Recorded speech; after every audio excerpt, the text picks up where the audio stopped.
And if you can take me back to the beginning, when you first met up with Peter Morgan and he kind of pitched you this story, what attracted you to this? I immediately thought it was a movie that I wanted to see.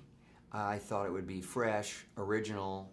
I knew that it could work cinematically on a very intense way. It could transport an audience into something that was demanded to be seen on the big screen because it was so, sort of cool and alive and visceral. By the same token, I just believed that these characters would entertain us and surprise us and move us in ways that would be compelling and the kind of thing that I would want to see. And if I had a chance to direct it, the kind of thing I'd want to work on. Okay, cool. So, it is a very visceral movie. One of the things I saw it on Friday. One of the things that impressed me was that not only was there this action stuff, but there's a lot of quieter drama and all that. So, could you talk about the balancing act of, Well, there's no good guy or bad guy in this movie, and that was something that some of my sort of friends in Hollywood, who I asked to read the script as a favor, just to give me some comments, they feared that for me a little bit, but I felt like it was a sort of a survival story, and ultimately what we had to really offer was some understanding as to what makes these guys tick. Of course there's a rivalry, but what creates the burning need to try to be a champion in this way, to express yourself in a way that could possibly get you killed? And I think the answers were kind of surprising, but they were very, very personal. So yes, we wanted the intensity of the racing.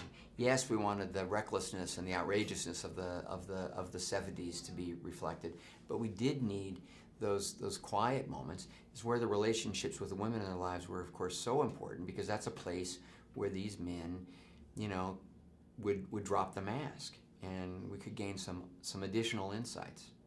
Okay, great. And I was wondering if you could speak a tiny bit about the involvement with Niki Lauda, if he's seen the film, I'm sure it was important for you for him to be happy.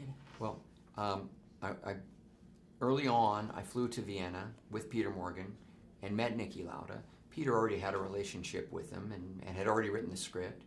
And while Niki had no editorial controls, nothing formal, of course it was very useful and helpful to have him sort of sanctioning what we were doing.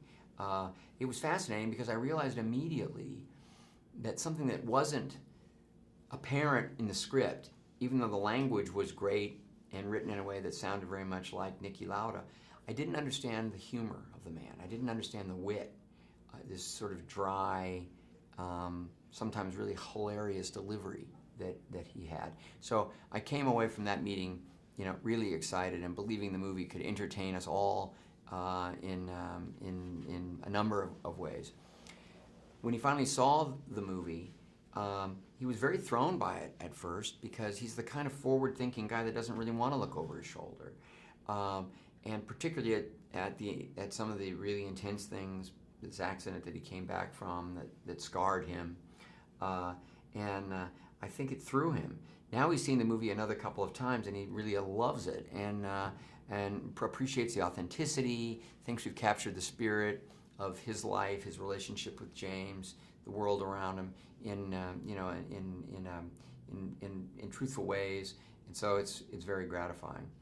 Last but not least, he developed a great relationship with Daniel Bruhl, who was going to play him, and Niki's a very challenging character to try to recreate, a little bit like what Jim Lovell did for Tom Hanks when we were making Apollo 13 and preparing to shoot that movie.